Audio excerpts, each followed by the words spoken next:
Olá, você está na TV Otimista. Eu sou Erivaldo Carvalho. Este é o programa Política. Hoje vamos bater um papo com a mestra em Direito Constitucional e Teoria Política, Lívia Chaves Leite. Eleições 2024. Quais os principais pré-requisitos legais para quem quer ser candidato? Como funciona a janela partidária? A Justiça Eleitoral vai conseguir combater a desinformação? Ainda, o perfil e a atuação do advogado especializado em direito eleitoral. Estas e outras questões a partir de agora, no programa Política.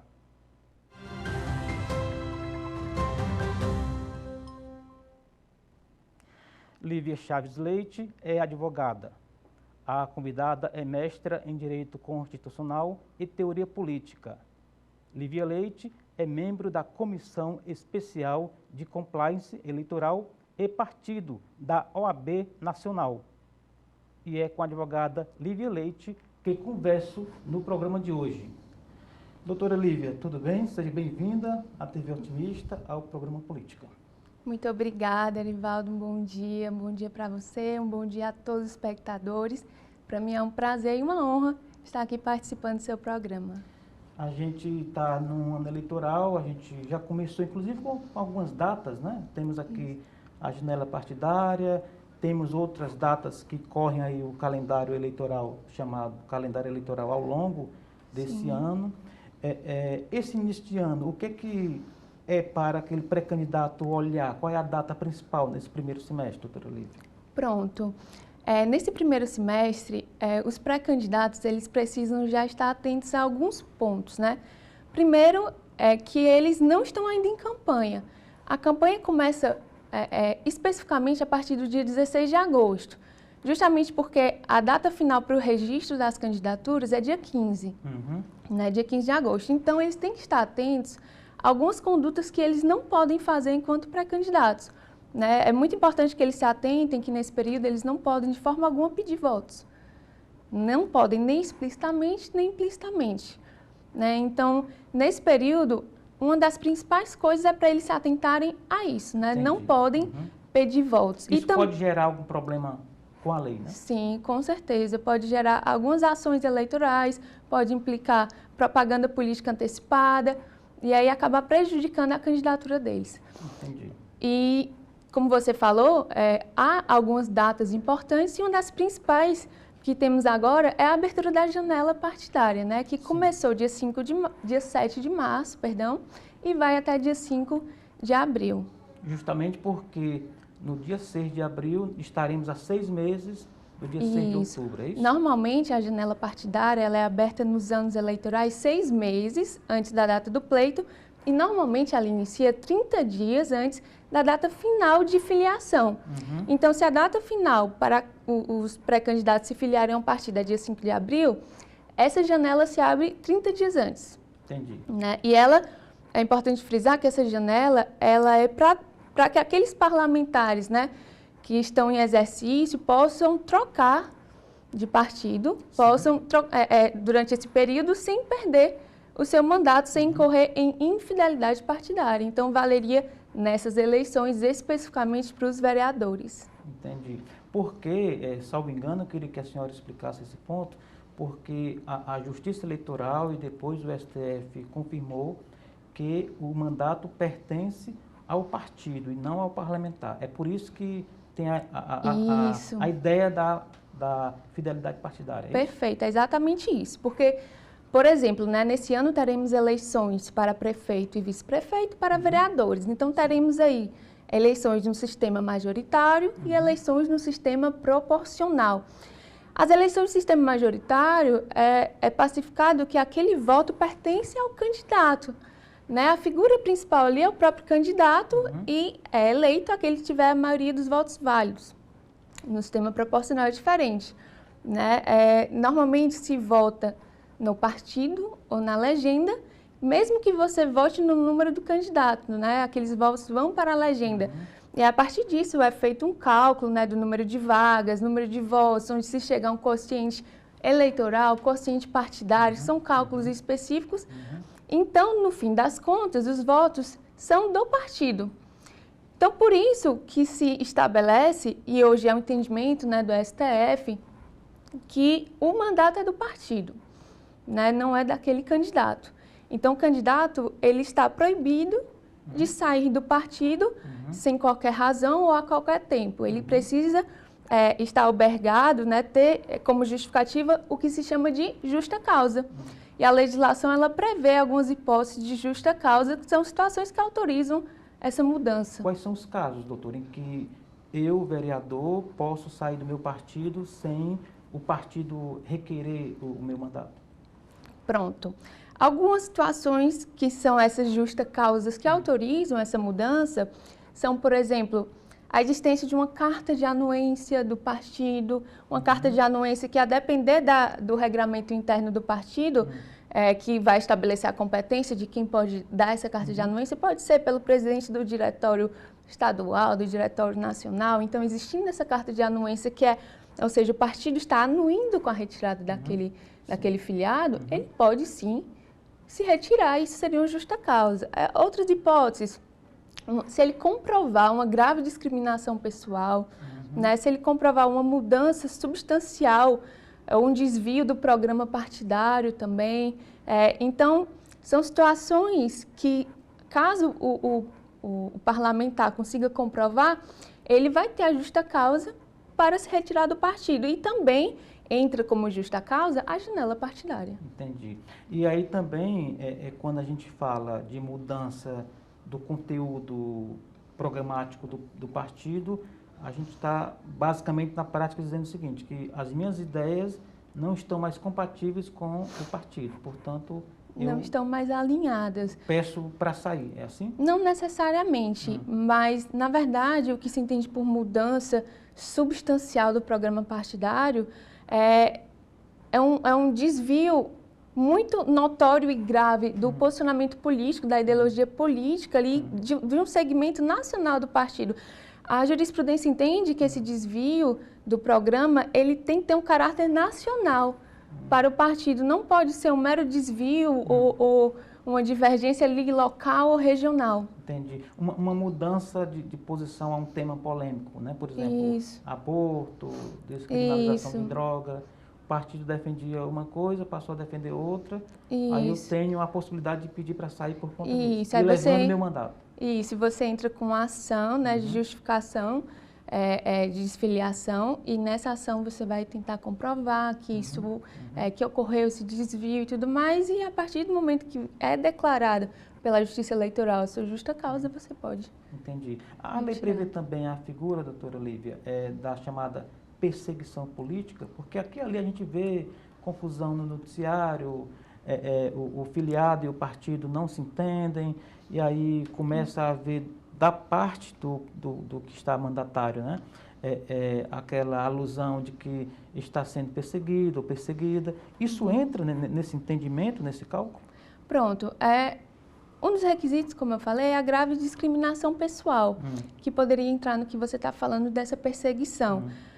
Mas essa perseguição, ela não se configura com meros embates políticos, discussões, divergências, que é da natureza da política, não é? Estranho seria se assim não fosse. Então, essas meras discussões, ainda que mais acaloradas ali, entre os parlamentares, uma divergência de ideias, de posição, não necessariamente é uma discriminação pessoal. Na verdade, uma grave discriminação pessoal. Isso teria que ser comprovado por outros meios. De repente, aquele parlamentar comprovar que outros receberam verbas tais, uma porcentagem do fundo tal, e ele não recebeu nada. Ou então, situações específicas que denotem, fora da normalidade da política, uma discriminação. Entendi. Existe uma discussão, doutora Lívia, em relação aos partidos políticos propriamente, né? Uma discussão que vara anos e anos, que é a proliferação de siglas. Nós temos na legislação alguns mecanismos que tentam enxugar essa quantidade de siglas e também mecanismos para fortalecer os partidos, como, por exemplo, a fidelidade partidária é um desses mecanismos, né? Isso. Na avaliação da senhora, isso está acontecendo? Os partidos eles meio que estão melhores do que há 10, 15 anos a partir desses mecanismos, pelo que a senhora acompanha e estuda? Hoje, nós temos em média de 30 e poucos partidos, né, registrados. Mais alguns na fila para serem aceitos, né? No TSE. E acredito que essa questão da infidelidade partidária, né, é uma das formas de tentar robustecer e fortalecer os partidos, né?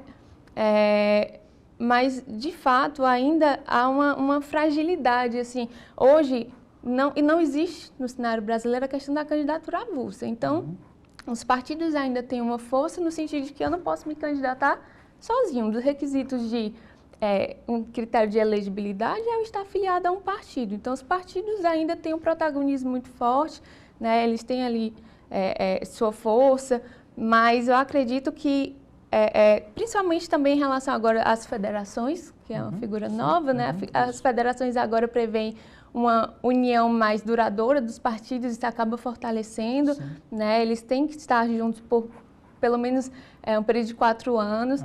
Então, acredito que também com essa questão da federação foi um mecanismo a mais de fortalecer ali os partidos. Exatamente. Agora, os partidos políticos, eles são uma entidade ali em que a direção, principalmente a presidência, tem muita força, né? Tem a história da autonomia financeira, tem o fundo que é distribuído, o diretório distribui ali a partir de alguns critérios nem sempre equilibrados em relação aos seus integrantes, né? Ou seja, a ideia de fortalecer o partido me parece ser boa. Agora, fortalecer para quem, né? Para o dono do partido, para o partido que a gente chama de partido cartorial, que é um carimbador de candidatura e só isso, não faz mais nada. Quer dizer, que também é complicado nesse sentido, né? Muitas vezes o partido, às vezes, tenta se fortalecer como um todo, mas externamente tenta se fortalecer, mas internamente acaba tendo tantas rupturas e divergências, às vezes entre diretórios nacionais e diretórios estaduais, às vezes entre diretórios municipais, acabam tendo imbróglios aí, disputas eleitorais dentro do próprio partido, que acaba enfraquecendo o partido, criando rupturas ali dentro e dando até ensejo a situações que os próprios parlamentares ali filiados acabam querendo sair, pedindo desfiliação, enfraquecendo ali aquele contexto interno do partido. Então, muitas vezes, o próprio partido acaba se complicando internamente por essas divergências de diretórios de presidência nacional, estadual. É verdade.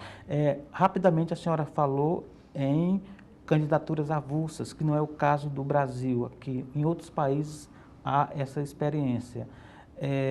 O que a senhora vê como vantagem, ou se houver alguma vantagem em candidatura avulsa? Isso traz alguma melhora ou complica um pouco mais esse jogo, doutora Lívia?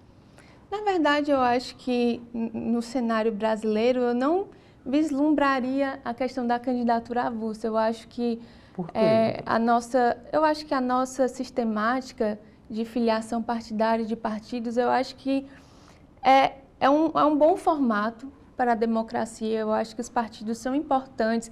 Eu acho que trazer convergência de ideologias, de posicionamentos é importante. Às vezes a candidatura avulsa não me parece ser o ideal, pelo menos na realidade brasileira. Nós não visualizamos isso ainda, não tivemos essa experiência, né? Já faz muitos anos que nós temos essa obrigatoriedade de filiação e eu acredito que é importante para fortalecer uma união de pessoas com ideologias, com posicionamentos, né, convergentes. E eu acho que a figura de obrigatoriedade de filiação partidária provavelmente vai se manter por muito tempo na nossa democracia. Entendi. A gente está finalizando esse primeiro bloco, doutora Lívia. Eu queria voltar um pouco para uma questão importante da janela partidária. Certo. Que, como estamos numa eleição municipal, a janela partidária é para os vereadores. Para os isso? Vereadores. Explique melhor, por favor. Pronto. Essa janela partidária, ela acontece em todas as eleições, né? Como a gente falou 6 meses antes, mas para aqueles que estão no final do seu mandato. Ou seja, os vereadores já estão no final do mandato, né? E eles podem, e também porque será uma eleição para vereadores, e eles podem se utilizar dessa janela. Deputados estaduais, federais terão que esperar 2026 para entrar nesse critério, né? Para entrarem nesse critério. Já estarão no final do mandato, serão eleições gerais, e assim poderão se beneficiar da janela partidária. Neste momento, somente os vereadores. Entendi. Ou seja, tem um partido no Ceará, né, que a gente vai dizer o nome, o PDT, que é um partido importante na Assembleia, está aí numa confusão de sair do partido, ou seja, essa janela partidária não vai servir para eles, né? Não. Essa janela partidária não servirá, né, para os parlamentares filiados ao PDT, uma vez que se tratam de deputados estaduais, né? Então terão, se for o caso, de aguardar 2026. Ou se não for o caso, terão que se enquadrar em alguma hipótese de justa causa e assim, como já teve um filiado que se enquadrou numa justa causa e conseguiu se desfiliar, eles terão que incidir em alguma hipótese de justa causa e assim poderão antes de 2026. Tá certo. E aí, para a gente finalizar aqui esse primeiro bloco de verdade, a gente tem alguns critérios que colocam ali o candidato, a pessoa em condições de se candidatar. Filiação partidária, maioridade... Nacionalidade brasileira, domicílio eleitoral, né? Tem alguns critérios de elegibilidade. Para além deles, tem também as hipóteses de inelegibilidade, que são algumas previstas na Constituição, outras na Lei de Inelegibilidades, né? São previsões extensas de hipóteses em que aquele candidato pode acabar ficando inelegível por um período determinado, e também as hipóteses de desincompatibilização, né? Que às vezes aquele pré-candidato precisa se afastar de algum cargo que ocupe na administração para poder concorrer a algum cargo nas eleições. Certo. E também no caso do domicílio eleitoral, é bom lembrar que é o domicílio no município, já que se trata de uma eleição municipal. Isso, na circunscrição do pleito eleitoral, nesse caso, no município. Entendi. Doutora Olívia, a gente vai fazer um rapidíssimo intervalo, tá bom? Daqui a pouco a gente volta aqui na TV Otimista com mais bate-papo com a advogada Lívia Leitão, aqui conosco no programa Política, na TV Otimista.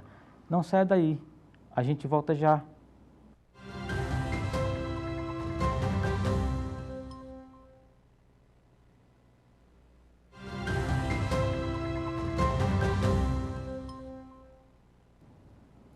Estamos de volta para o segundo bloco do programa Política de hoje. Você está na TV Otimista. Eu sou Erivaldo Carvalho. Aqui ao meu lado, a advogada Lívia Leite, e não Leitão, Lívia Leite aqui conosco, nos ajudando a entender esse fascinante e nem sempre prático, pedagógico momento eleitoral, porque é sempre muito regrado, tem que ser. Mas antes de retomar o papo, doutora Lívia, eu gostaria de saber como lhe encontra nas redes sociais. Pronto. Meu perfil pessoal, né, nas redes sociais, no Instagram, é @Lívia, com 2 As no final, Lívia Chaves, tudo junto, @Lívia Chaves, com 2 As.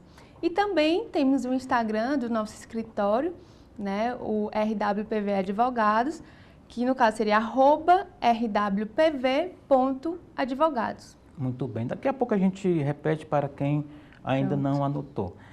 A propósito de internet, a gente tem no horizonte, doutora Lívia, um grande desafio, eu diria assim, que vai marcar, que é esse embate, né, entre quem pratica fake news, desinformação, a justiça eleitoral que vem se movimentando, mas existe uma grande interrogação colocada, assim, se essa organização, se essa tentativa de organizar o pleito desse ponto de vista, se isso será suficiente. Qual é a expectativa da senhora? Olha, essa é uma das pautas principais, né, dessas eleições agora, de 2024. Na verdade, já vinha sendo pauta e grande preocupação da Justiça Eleitoral desde 2018, né, as eleições de 2020, 2022, a Justiça Eleitoral já muito atenta, né, à necessidade de regulamentar essas questões de fake news, de internet, né, de desinformação, já emitiu uma resolução de combate às fake news, né? E esse ano, aí que a discussão vem mais à tona, o TSE, agora em janeiro, no final de janeiro, ele editou as resoluções que irão reger o pleito eleitoral, como é de costume, né? Sim. Só para o nosso espectador também entender um pouco, o TSE, ele é um tribunal superior que é do Poder Judiciário, mas ele tem uma competência também normativa, ou seja, ele pode emitir resoluções que têm um poder ali de norma, né? Na verdade, para que as normas, as leis eleitorais sejam adequadamente aplicadas ali naquelas eleições. Então, ele tem esse poder de emitir resoluções, isso acontece nos anos eleitorais, e neste ano tivemos resoluções importantíssimas nesse sentido, né, da internet, da desinformação e da inteligência artificial. Quais as que a senhora destacaria para a gente ilustrar aqui esse tipo de regramento, doutora Lívia? Pronto. Um dos pontos mais importantes, acredito eu, tenha sido a regulamentação de inteligência artificial. Né?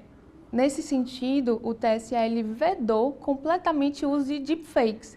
Deepfakes, né, são aquelas propagandas, aquelas publicidades em que se pega, por exemplo, pega a sua imagem, né, pega a minha voz e reproduz como se fôssemos nós, falando coisas completamente distintas ou alguma situação, né, de repente para propagar ali uma informação falsa, alguma inverdade. Alguma e aí eles utilizam de imagens de pessoas ou de voz que já existem, principalmente de figuras importantes ali do pleito eleitoral, para poder desvirtuar, criar informação falsa, fake news.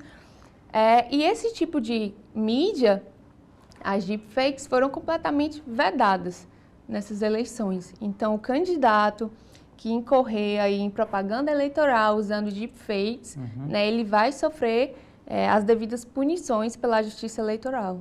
Entendi. Agora, uma questão que está dentro desse cenário aí de incertezas, doutora Lívia, é a agilidade com que a Justiça Eleitoral vai ter que atuar para poder impedir o prejuízo. Porque, por exemplo, a gente tem situação em que numa campanha eleitoral, de repente, você se assusta com uma acusação na propaganda no início da tarde.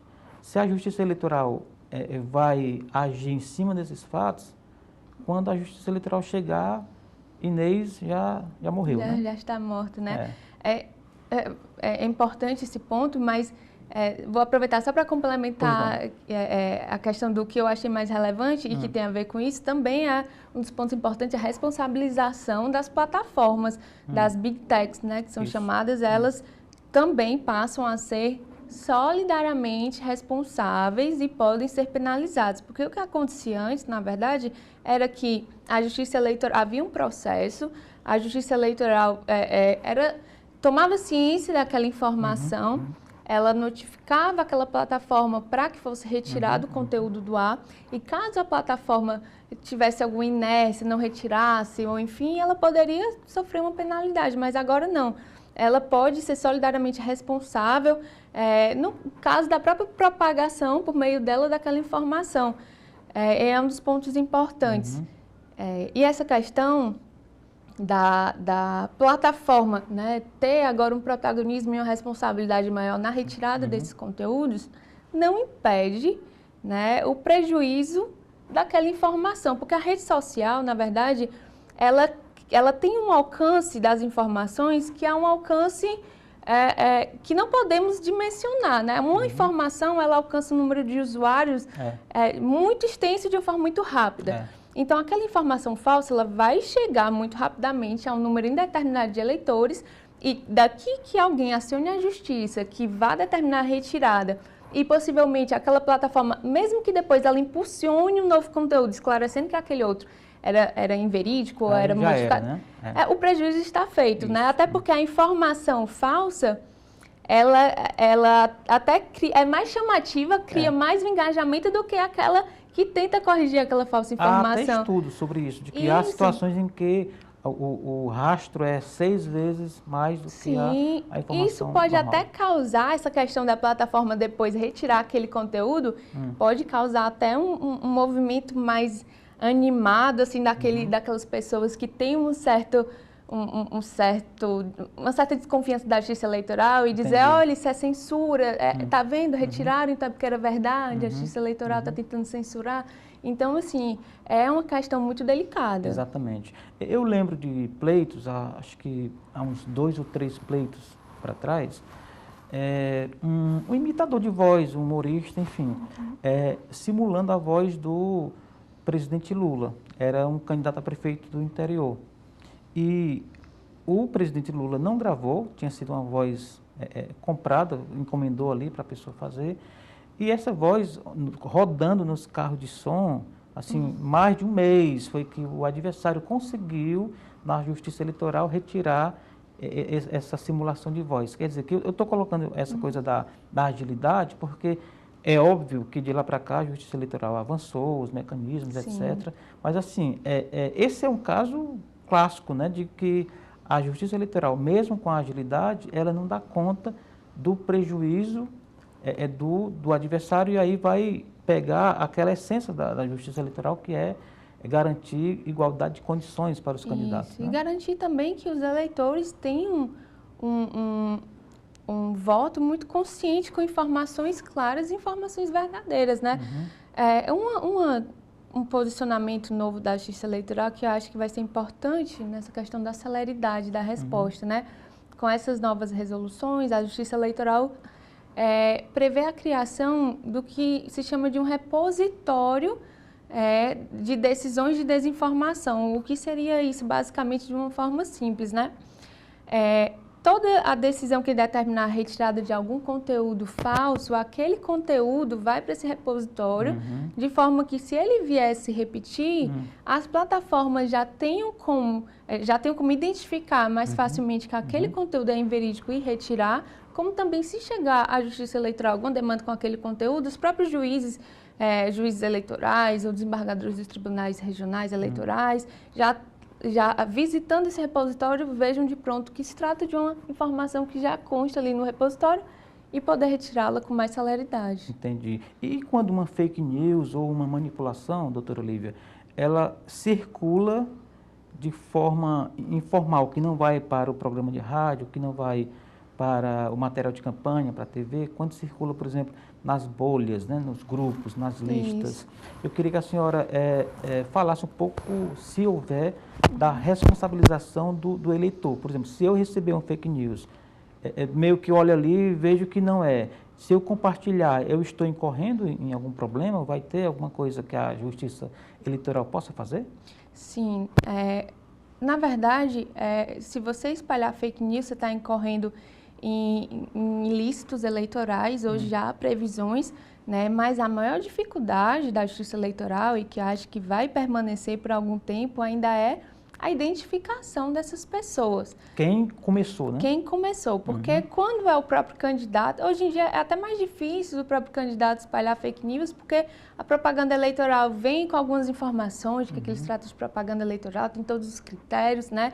E eles já sabem das consequências. Tem lá o CNPJ e tal, né? Eles já estão mais atentos, né, a todos os prejuízos que as fake news trazem, então o candidato propriamente não fará, né? Mas assim, há aqueles eleitores e aí de repente contas falsas ou coisas do tipo, na verdade são a maior parte das pessoas que criam isso e vem muito no WhatsApp. Né? E no WhatsApp é mais difícil identificar quem iniciou aquela informação e quem propagou, por ser criptografado e ter uma dificuldade de rastreabilidade, de quebra de sigilo. E aí, de repente, você está num processo que está apurando essa fake news, mas, na verdade, tem uma dificuldade de você chegar à plataforma e a plataforma quebrar aquele sigilo para descobrir, e, obviamente, com termos mais técnicos, da tecnologia digital, né? Descobrir IPs ou enfim, essas questões, ainda é difícil. Então, muitas vezes se manda retirar o conteúdo, mas não se consegue responsabilizar aquele que propagou e iniciou.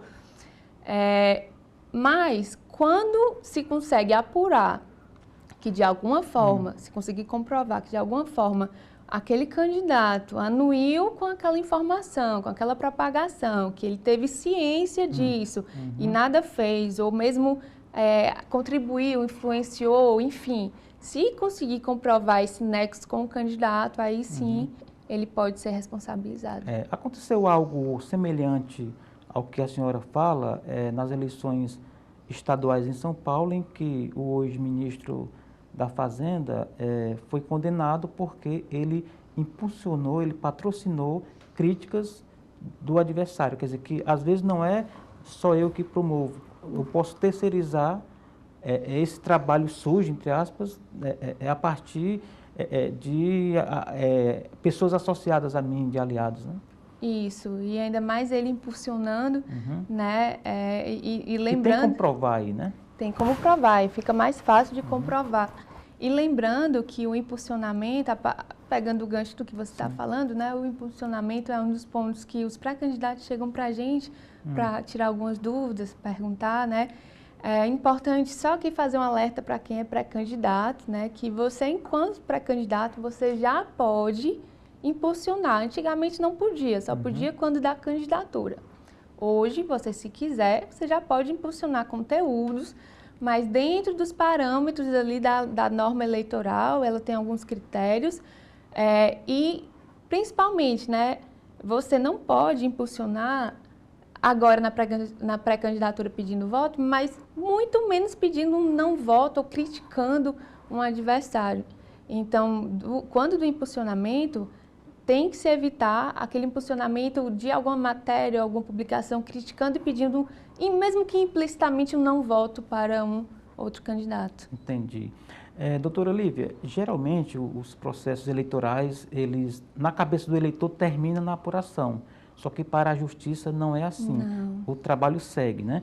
Nesse sentido, algo que aconteça na campanha ali em termos digitais, as deepfakes, etc., algum tipo de manipulação, é possível que um candidato beneficiado ele venha a perder o mandato caso fique provado que houve ali uma fraude ou algum ilícito na campanha? É possível, com certeza. Nós temos no direito eleitoral algumas ações específicas, algumas ações judiciais, que são, por exemplo, né, a ação de investigação judicial eleitoral, que são as AIGs, tem a ação de impugnação de mandato eletivo, são as AIMES, né, então, e algumas outras, mas essas ações, elas vão investigar fatos ilícitos ou irregularidades que aconteceram antes, durante, né, antes da campanha, durante a campanha, e mesmo já havendo ali a votação, não se perde o objeto dessas ações, continua, né? E aí, se ao longo dessas ações comprovar que de fato houve, de repente, um abuso de poder político, um abuso de poder econômico, um abuso dos meios de comunicação. Um dos casos que ainda não tocamos aqui, mas que eu acho que é um dos principais temas também, né, da Justiça Eleitoral atualmente, que é a fraude à cota de gênero. Né? Se for comprovado que aquele partido apresentou candidaturas laranjas femininas, né, com o intuito de burlar aquele percentual da cota de gênero, também toda aquela chapa pode ser derrubada, né, anulando os votos, tendo que fazer um recálculo. Então, assim, é uma situação bem delicada, mas tudo isso pode sim acontecer mesmo depois das eleições. Muito bem, ficou bastante claro. Vamos concluir esse bloco, doutora Olívia. A senhora deixando novamente as suas redes sociais e do escritório para quem ainda não anotou. Pronto. A minha rede social pessoal, meu Instagram é @Lívia, com 2 As no final, Lívia Chaves. E a rede social do nosso escritório, né, RWPV Advogados, é @rwpv.advogados. Muito bem, vamos fazer sim agora um intervalo, a gente volta daqui a pouco com Lívia Chaves Leite aqui conosco, batendo papo sobre o processo eleitoral de 2024. Não saia daí, a gente volta já.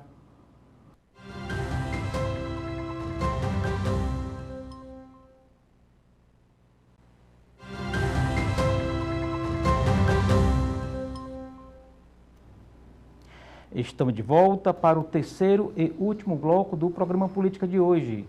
Você está na TV Otimista, eu sou Erivaldo Carvalho, aqui ao meu lado, Lívia Chaves Leite, conosco, nos ajudando a entender um pouco mais sobre o processo eleitoral à luz da legislação. E a gente saiu para o intervalo, doutora Lívia, quando a senhora deu aí uma canja sobre as cotas de gênero em relação às pré-candidaturas, às candidaturas, né? Aí eu queria saber da senhora, o que é, na prática, uma candidatura laranja, que caiu aí no gosto popular, essa expressão, por conta dessa fraude nas listas de candidatos? Pronto, esse é um ponto muito importante, né, que tem gerado aí uma preocupação dentro dos partidos, porque a Justiça Eleitoral, ela de uns tempos para cá, tem sido muito rígida, né, nessa apuração de candidaturas femininas dentro do partido, e realmente tem tido uma jurisprudência muito mais rigorosa nesse sentido, com penalização dos partidos. Então, é um ponto muito importante para ser abordado e para os partidos estarem atentos. O que é, de fato, o que é a cota de gênero e o que é a fraude à cota de gênero, né? A cota de gênero é aquele percentual obrigatório dos partidos de que, pelo menos, existe uma divisão de 30% de um gênero e 70% de outro. Na legislação não se especifica que os 30% é feminino, mas na prática sabemos que esses 30% veio para garantir que mulheres consigam entrar. Então, esses 30% a gente chama da cota de gênero feminina, né? E os partidos acabam tentando lançar mulheres para preencher esse percentual.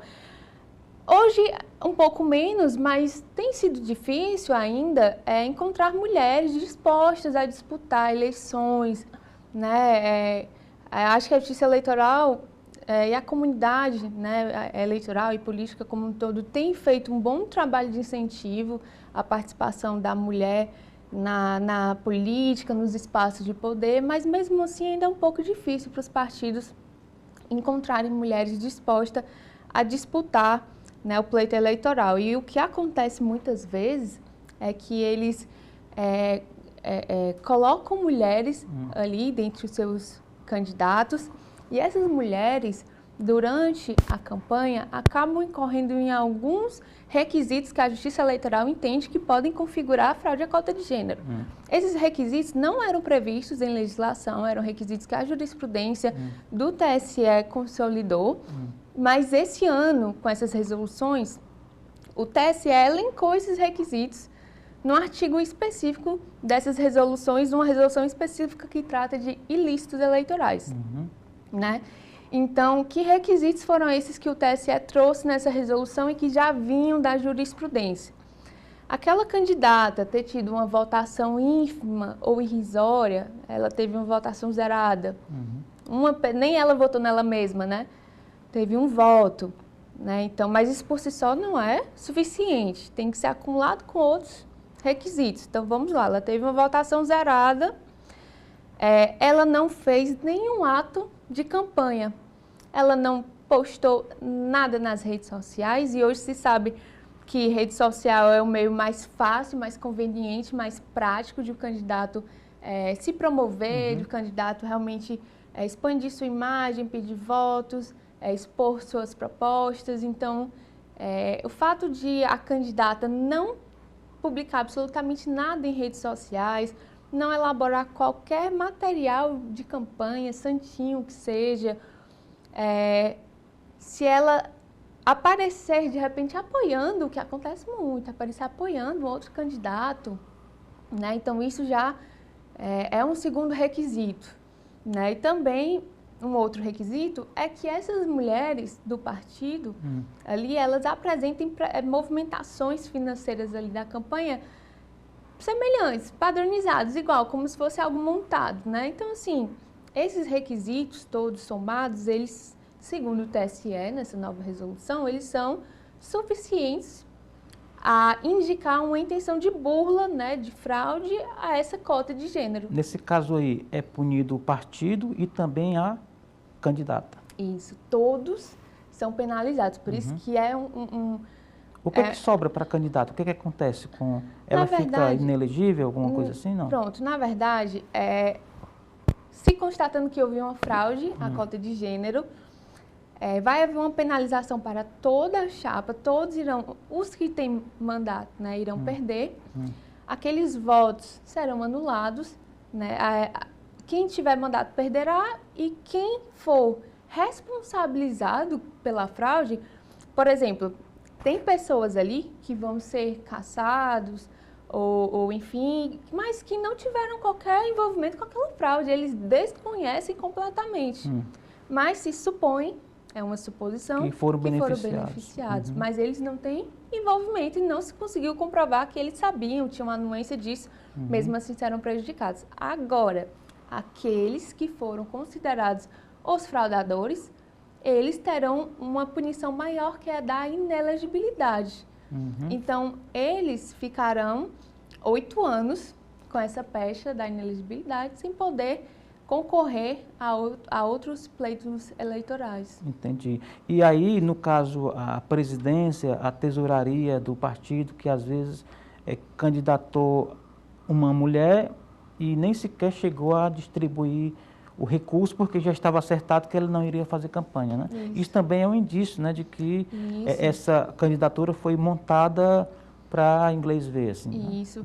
Na verdade, quando o TSE ele elenca esses requisitos, ele elenca para termos um norte, mas claro que toda essa apuração da fraude ela é feita caso a caso, né? Então, todos os detalhes vão ser observados pela Justiça Eleitoral, né? Não existe também um padrão, uma fórmula pronta, mas esses requisitos são bastante indiciários da existência da fraude, mas vai ser uma apuração caso a caso com as suas peculiaridades. Entendi. Doutora Lívia, no Congresso Nacional a gente tem ali, quando muito, 15% da chamada bancada feminina, né? Principalmente ali na Câmara dos Deputados, onde é mais eclética ali a representatividade, né? E nós temos na legislação 30% no mínimo, né, de candidatas, que na prática acaba sendo referente a candidaturas femininas. A senhora acha que tem uma tendência de participação maior da mulher na política ou essa participação abaixo do que deveria ser, embora sendo as mulheres a maior fatia do eleitorado? É uma questão de escolha pessoal, de oportunidade, inclusive como mulher, né, que a senhora é. Qual é a experiência que a senhora vê para os próximos anos? Isso tende a melhorar a participação da mulher nos parlamentos, por exemplo? Pronto, você abordou um ponto que é muito importante, muito sensível para a nossa democracia, que é a representatividade feminina. Há uma grande contradição, um contrassenso que você mencionou, que é a maior parte do nosso eleitorado é feminino. 52%. Né? Isso, mas a nossa representação nos parlamentos ela é predominantemente masculina, né? É o que muitas pessoas vão chamar daquela institucionalização do patriarcado, da questão da predominância masculina. Eu penso que ainda há um grande desafio a ser enfrentado pelas mulheres, mas acho que estamos num avanço muito significativo. As mulheres têm tido cada vez mais visibilidade, mais até apoio, né, pelas próprias instituições, os próprios parlamentos, o poder judiciário, o poder executivo tem criado campanhas, né, de apoio, de incentivo, de conscientização da importância e do papel da mulher, né? E acho que as mulheres hoje têm ocupado cada vez mais espaço de poder, não só nos parlamentos, mas acho que nos espaços de poder mesmo as mulheres têm tido um pouco mais de protagonismo, mas penso eu que ainda não é suficiente, que ainda essa balança está muito desequilibrada, mas a tendência é que as mulheres, acho que no ritmo que estamos, consigam ter sim mais visibilidade, mais oportunidades, né, e um maior protagonismo, né, que acho que elas que nós merecemos, né? E de preferência, doutora Lívia, já até escrevi fazendo essa provocação no jornal Otimista, e de preferência que seja um poder conquistado e não um poder concedido, né? Porque você tem assim, você passa a vista na lista de deputados, deputadas, você vai identificar as mulheres, é mulher de alguém, é filha de alguém, é mãe de alguém, é ex de alguém. Então, assim, você percebe que existe ali... Que elas são colocadas. São colocadas, às vezes, ali, o marido sai para ser prefeito, ela vai para ser deputada, e depois inverte e tal. Quer dizer que não é só, não estamos falando apenas de números, de índices, né? Estamos falando de representatividade para valer, né? Sim. É importante que essa representatividade ela não venha só no formato numérico, de percentual, que ela venha de forma material mesmo, que venha de forma prática, né?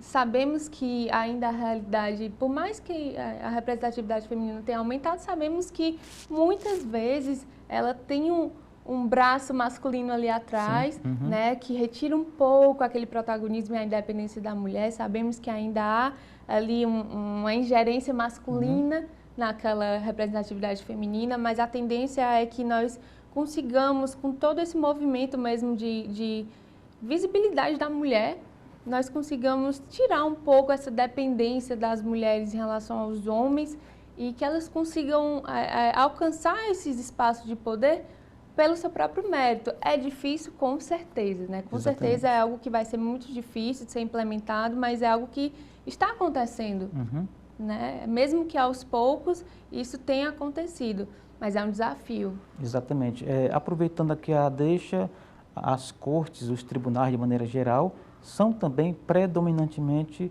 masculinos. E aqui a gente pega o caso mais evidente, que é o Supremo, em que uma mulher e 10 homens, né? Uma ministra e 10 ministros.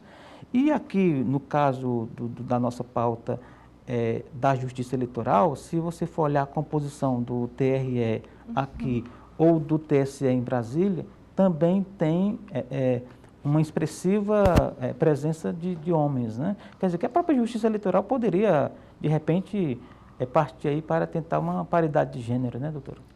Isso, infelizmente, o próprio Poder Judiciário, que às vezes abraça tanto essas campanhas, né, e essas ações de visibilidade e protagonismo da mulher, muitas vezes a sua própria composição ainda... Não faz o dever de casa, né? Ainda não faz jus a essa bandeira, né? Sabemos que a composição aqui do nosso TRE ela é majoritariamente masculina, Isso. Né? Como você falou, do TSE, do STF.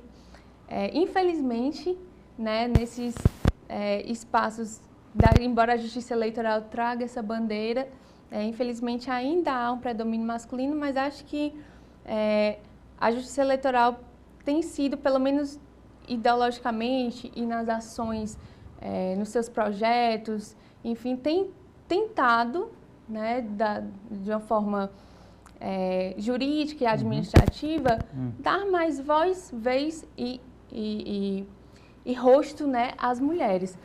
Mas ainda é um desafio para que isso seja modificado também na composição das próprias cortes, né? Exatamente. Agora, a gente tem um lado bom, se a gente for ver assim, doutora Olívia, é o fato de que as salas das faculdades de Direito são, assim, amplamente dominadas por mulheres, né? Você pega ali uma sala e aí isso, na perspectiva da senhora, isso pode, daqui a alguns anos, na próxima geração, isso vai mudar esse cenário de composição de júris, de tribunais, etc.? Com certeza. Antigamente, né, o direito era um curso, há muitos anos, né, era um curso com mais alunos homens, né, as mulheres ainda não tinham ainda muito essa veia assim, de ir para o direito, ainda não tinham... Era uma realidade bem diferente, acho que a composição dos cursos de direito e outros cursos, né, na verdade, vem sendo cada vez mais ocupados pelas mulheres. Acho que as mulheres vão sim ocupar muitos espaços aí no meio jurídico, essa é a tendência. E eu, assim, posso falar no meio eleitoral, na advocacia eleitoral, Eu sou mulher atuando né, no direito eleitoral, no meio que eu ainda vejo que é majoritariamente masculino, mas vejo que há espaço para as mulheres, né, que há um espaço de desenvolvimento, de expansão mesmo para as mulheres atuarem, não só no direito eleitoral, mas acho que em várias áreas jurídicas, e acho que é uma oportunidade para que as mulheres possam ser vistas, né, e poder expressar também e expor suas competências, seus méritos, Entendi. que são muitos. Né? Exatamente. Agora, temos uma curiosidade aí que é, por exemplo, a defensoria. Tem uma presença muito forte de mulheres defensoras, né? Isso. Ou seja, aí eu pergunto, o exercício do direito, existe essa diferença de vocação, ser homem, ser mulher? Algum tipo de direito em que o homem se dá melhor ou a mulher se dá melhor? Existe aí um pouco desse estigma? Normalmente é mais uma questão de vocação, né? Eu tenho muitos amigos que são defensores, são homens, mas eu vejo que a maioria são mulheres, né? Que são defensoras públicas, acho que por vocação, por ser uma função realmente de maior sensibilidade, de auxílio aos assistidos que são hipossuficientes, enfim. É uma questão de vocação mais sensível, que talvez seja mais atinente às mulheres, mas as mulheres ocupam espaços também que antes eram muito masculinos, como o Ministério Público, estão ali bem combativas, Tribunal do Júri, na própria advocacia militante, que não é fácil, exige muita postura, exige pulso firme, né? E as mulheres estão, sim, enveredando aí por esses caminhos. Entendi. O direito penal, que é um direito mais duro, né? Mais incisivo, é espaço para a mulher advogada também, claro, né? Todo espaço é espaço para a mulher advogada, Entendi. com certeza. Doutora Lívia, eu queria agradecer a senhora pela presença aqui. Foi muito bacana o papo, apareça outras vezes. Eu queria finalizar com as suas rápidas despedidas e, querendo, pode repetir as suas redes sociais. Eu que agradeço o convite, agradeço aqui pela oportunidade de participar desse programa. Espero ter contribuído com seus espectadores, né?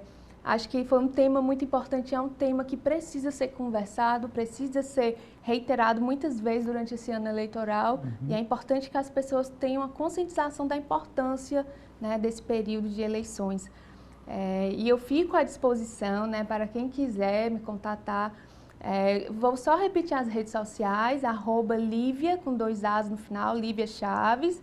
Também temos a rede social do escritório, rwpv.advogados, né? @rwpv.advogados, e eu estou à disposição. Muito obrigado mais uma vez, um abraço. E assim chegamos ao final da edição de hoje do programa Política. A todos, o nosso muito obrigado pela companhia. Até o nosso próximo encontro. Forte abraço.